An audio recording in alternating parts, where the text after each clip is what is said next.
أعوذ بالله من الشيطان الرجيم. بسم الله الرحمن الرحيم. ألف لام را. تلك آيات الكتاب وقرآن مبين. ربما يود الذين كفروا لو كانوا مسلمين ذرهم يأخذوا ويتمتعوا ويلهيهم الأمر فسوف يعلمون. وما لكنا من قرية إلا ولها كتاب معلوم ما تسبق من أمة أجلها وما يستأخرون. وقالوا يا أيها الذي نزل عليه الذكر إنك لمجنون لو ما تأتينا بالملائكة إن كنت من الصادقين. ما نزل الملائكة إلا بالحق وما كانوا إذا منذرين. إنا نحن نزلنا الذكر وإنا له لحافظون. ولقد أرسلنا من قبلك في شيع الأولين وما يأتيهم من رسول إلا كانوا به يستهزئون.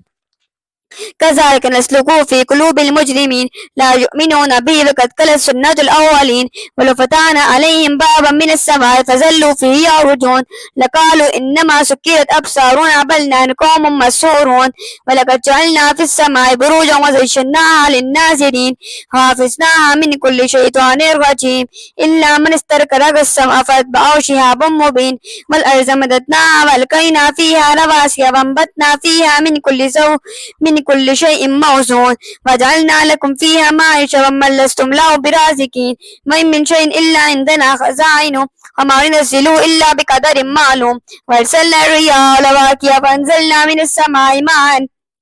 فاسقيناكم ما أنتم له بخازنين. وإنا نحيي ونميت ونحن الوارثون. ولقد علمنا المستقدمين منكم ولقد علمنا المستأخرين. وإن ربك ويحشرهم إنه حكيم عليم. ولقد خلقنا الإنسان من صلصال من حمأ مسنون والجان خلقناه من قبل من نار السموم. وإذ قال ربك للملائكة إني خالق بشرا من صلصال من حمأ مسنون فإذا سويت ونفخت فيه من روحي فقعوا له ساجدين فسجد الملائكة كلهم أجمعون إلا إبليس أبى أن يكون من الساجدين. قال يا إبليس ما لك ألا تكون مع الساجدين؟ قال لم أكن لأسجد لبشر خلقته من صلصال من حمأ مسنون قال فاخرج منا فإنك رجيم وإن عليك اللعنة إلى يوم الدين. قال بفانصرني إلى يوم يبعثون قال فإنك من المنظرين إلى يوم الوقت المعلوم. قال بما أغويتني لأزيدن لهم في الأرض ولأغوينهم أجمعين إلا عبادك منهم المخلصين. قال هذا صراط مستقيم. إن عبادي ليس لك عليهم سلطان إلا من اتبعك من الغاوين. وإن جهنم لموعدهم أجمعين لا ثبتوا أبواب لكل باب منهم جزء مقسوم. إن المتقين في جنات وعيون ادخلوها بسلام آمنين. ونزعنا ما في صدورهم من غل تجري إخوان على سرر متقابل لا يمسهم فيها نصب وما هم بمخرجين. نبي عبادي أني الغفور الرحيم وأن عذابي والعذاب العليم. ونبئهم عن ضيف إبراهيم إذ دخلوا عليه فقالوا سلاما قال إنا منكم وجلون قالوا لا توجل نبشرك بغلام عليم قال بشرتموني على ما مسني الكبر فبما تبشرون قالوا بشرناك بالحق فلا تكن من القانتين. قالوا من يقنط من رحمة ربي إلا الضالون قال فما خطبكم أيها المرسلون. قالوا إنا أرسلنا إلى قوم مجرمين إلا إنا لمنجوم أجمعين إلا امرأته قدرنا إنها لمن الغابرين. فلما جاء لوط المرسلون قال إنكم قوم منكرون قالوا بل جئناك بما كانوا فيه يمترون وآتيناك بالحق وإنا لصادقون فاسر بأهلك بقطع من الليل فاتبع أدبارهم ولا يلتفت منكم أحد وامضوا حيث تؤمرون. وقضينا إليه ذلك الأمر أن دابر هؤلاء مقطوع مصبحين فجاءوا إلى المدينة يستبشرون قال إن هؤلاء ضيفي فليفزعون واتقوا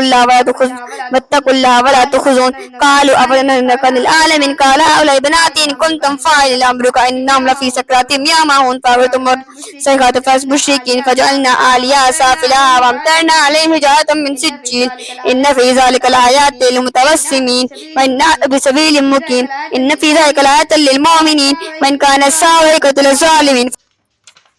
منهم وإنهم لبإمام مبين. ولقد كذب أصحاب الحجر المرسلين وآتيناهم آياتنا فكانوا عنها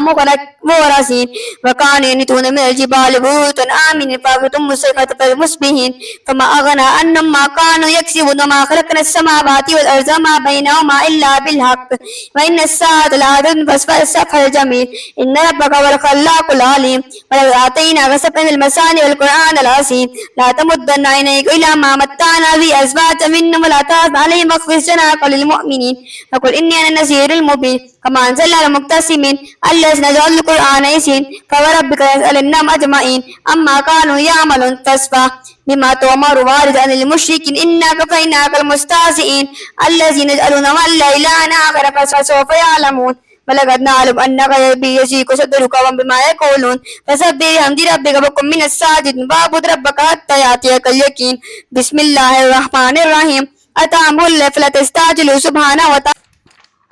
يشركون ينزل الملائكة بالروح من أمره على من يشاء من عباده أن أنزل أنه لا إله إلا أنا فاتقون خلق السماوات والأرض بالحق تعالى ما يشركون خلق الإنسان من نطفة فإذا هو خصيم مبين والأنعام خلقها لكم فيها دفء ومنافع ومنها تأكلون ولكم فيها جمال حين تريحون ومن تسرحون وتحمل أثقالكم إلى بلد لم تكونوا بالغيه إلا بشق الأنفس إن ربكم لرؤوف رحيم والخيل والبغال والحمير تركبوها وزينة يخلق ما لا تعلمون وهذا الذي قصد السبيل ومنا جائر ولو شاء لهداكم أجمعين هو الذي أنزل من السماء ماء لكم من شراب ومن شجر فيه تسيمون ينبت لكم بالزرع والزيتون والنخيل والأعناب من كل الثمرات إن في ذلك لآيات لقوم يتفكرون فسخر لكم الليل والنهار والشمس والقمر والنجوم مسخرات بأمره إن في ذلك لآيات لقوم يعقلون وما سلكم في الأرض مختلف الألوان إن في ذلك لآيات لقوم يذكرون وهو الذي سخر البحر تأكل من دونها من ترجون وتستخرج منها تلبسونها وتلم فاخرة فيه ولتبتغوا من فلسطين لعلكم تشكرون والقى في الأرض رواسي أن تميد بكم وانهار وسبلا لعلكم تهتدون وعلامات بالنجم ما تهتدون أفمن يخلق من لا يخلق أفلا تذكرون وإن تعدوا نعمة الله لا تحصوها إن الله لغفور رحيم إلا يعلم ما تسرون وما تعلنون والذين يدعون من دون الله لا يخلقون شيئا وهم يخلقون أنبات غير عجاب وما يشهدون أجانب يبعثون إلهكم إله واحد فالذين لا يؤمنون بالآخرة قلوبهم منكرة مستقبلون لا جرم أن اللي يعلم ما يسرون ما يعلنون إن لا يحب المستكبرين وإذا قيل لما أذان ربكم قالوا ساطير الأولين ليعملوا أوزارا كاملة يوم القيامة ومن أوزار الذين يضلون بغير العلم ألا ساء ما يزرون قد مكر الذين من قبل فأضلوا بني آدم من الكفرة فخر عليهم السقف من فوقهم فأتاهم العذاب من حيث لا يشعرون ثم يوم القيامة يخزيهم فيقول أين شركائي الذين كنتم تشاكون فيهم قال الذين أوتوا العلم إن الخزي اليوم بالسوء الكافرين الذين توفاهم الماء وظالم أنفسهم فالكفوا ما كنا نعمل من سوء إن العليم بما كنتم تعملون فدخلوا باب جهنم خالدين فيها فلبئس مثوى المتكبرين وقيل للذين اتقوا ماذا أنزل ربكم قالوا خيرا للذين حسنوا في هذه الدنيا حسنة ولدار الآخرة خير ولنعم دار المتقين جنات عدن يدخلونها تجري من تحتها الأنهار لهم فيها ما يشاءون كذلك يجزي الله المتقين الذين توفاهم الملائكة طيبين يقولون السلام عليكم ودخلوا الجنة ما كنتم تعملون هل ينظرون إلا أن تأتي يوم الملائكة ويأتي أمر ربك فقال الذين من قبلهم وما ظلمهم الله ولكن كانوا أنفسهم يظلمون فأصابهم هدية ما عملوا عقب ما كانوا به يستهزئون وقال الذين شكروا إن شاء الله ما عبدنا من دونه من شيء نحن ولا آباؤنا ولا حرمنا من دونه من شيء كذلك قال الذين من قبلهم فهل على الرسول إلا البلاغ المبين ولقد بعثنا في كل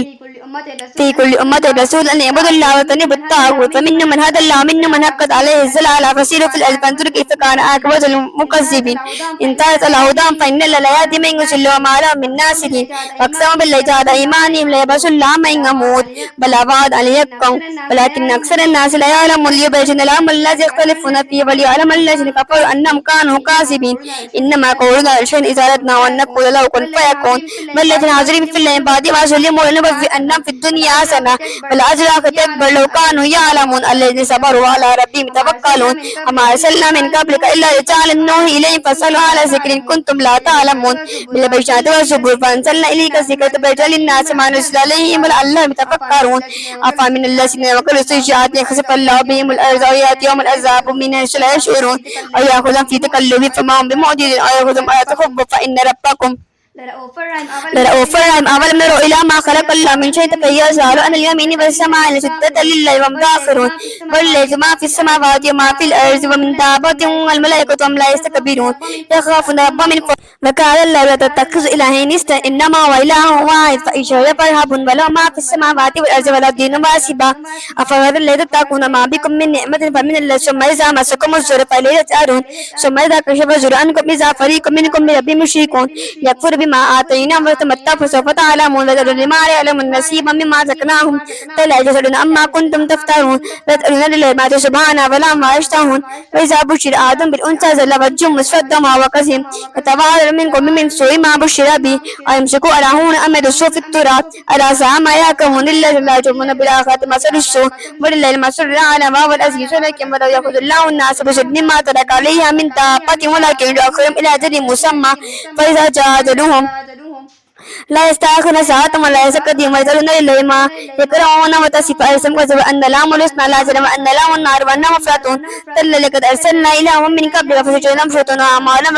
فولجهم اليوم ولم عذاب أليم وما أنزلنا عليك كتابا لتبين لهم الذي اختلفوا فيه فهدى ورحمة لقوم يؤمنون بل لو أنزل من السماء ماء فأحيا بالأرض بعد موتها إن في ذكرى لقوم يسمعون بين لكم في الأنعام لعبرا نسقيكم مما في بطونهم من بين فرس ودم لبن خالصا للشاربين من ثمرات النخيل والأعناب تتخذون منه سكرا ورزقا حسنا إن في ذلك لآيات لقوم يعقلون وأوحى ربك إلى النار اتخذ من الجبال بيوتا ومن الشجر ما يعرشون ثم كل من كل الثمرات فاسلكي سبل ربك ذللا يخرج من بطون شراب مختلف ألوان فيه شفاء للناس إن في ذلك لآيات لقوم يتفكرون والله خلقكم ثم توفاكم منكم من يرد إلى أزل الأمر لكي لا يعلم بعد علم شيئا إن الله عليم قدير والله فضل بعضكم على بعض في الرزق فما الذين في الظلم براد رزقهم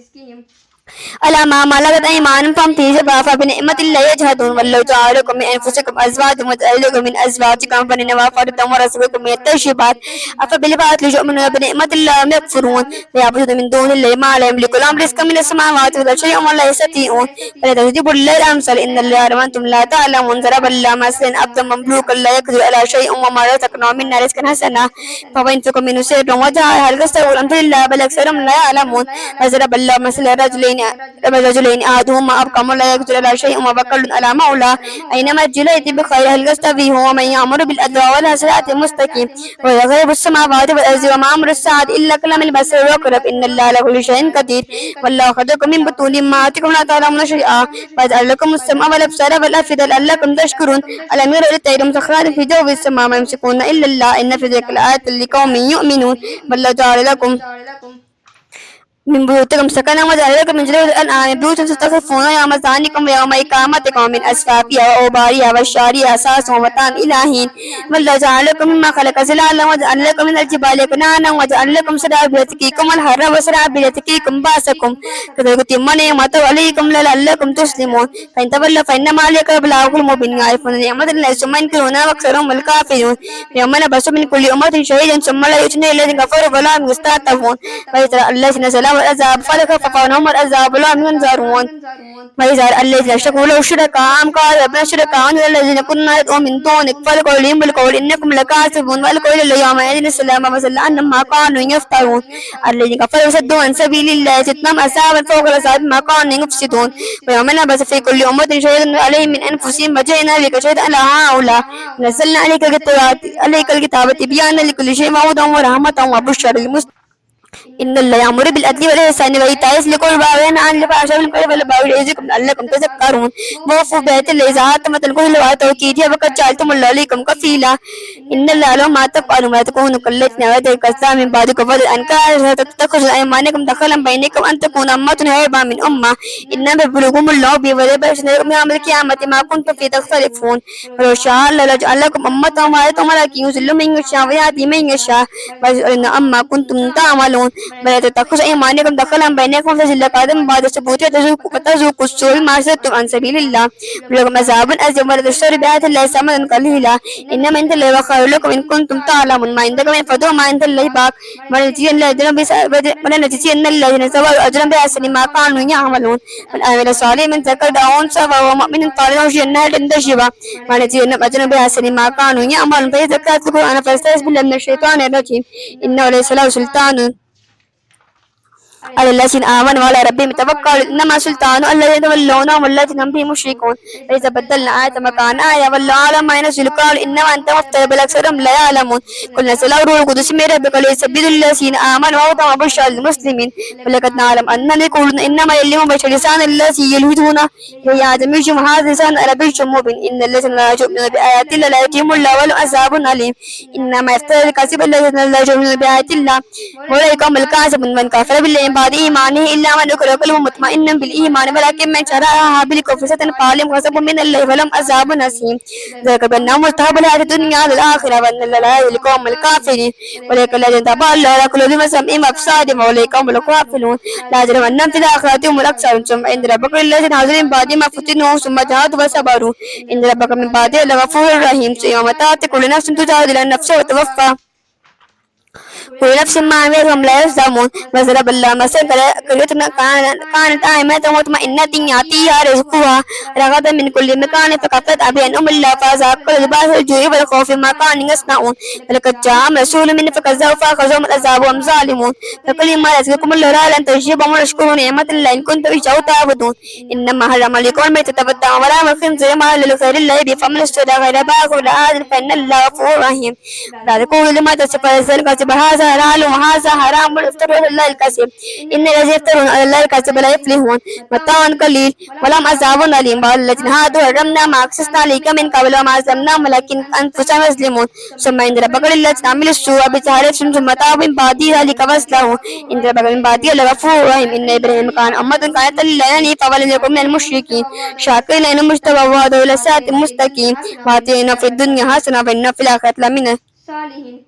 صالحين ثم أوحينا إليك أن اتبع ملة إبراهيم حنيفا وما كان مشركا إنما جعل السبت على الذين اختلفوا فيه وإن ربك يحكم بينهم يوم القيامة فيما كانوا فيه يختلفون ادع إلى سبيل ربك بالحكمة والموعظة الحسنة وجادلهم بالتي هي أحسن إن ربك هو أعلم من ضل عن سبيله وهو أعلم بالمهتدين من عاقبتم فعاقبوا مثل ما عوقبتم به ولئن صبرتم لهو خير للصابرين فاصبر ما صبرك إلا بالله وتحزن عليهم ولا تك في ضيق مما يمكرون إن الله مع الذين اتقوا والذين هم محسنون صدق الله العظيم.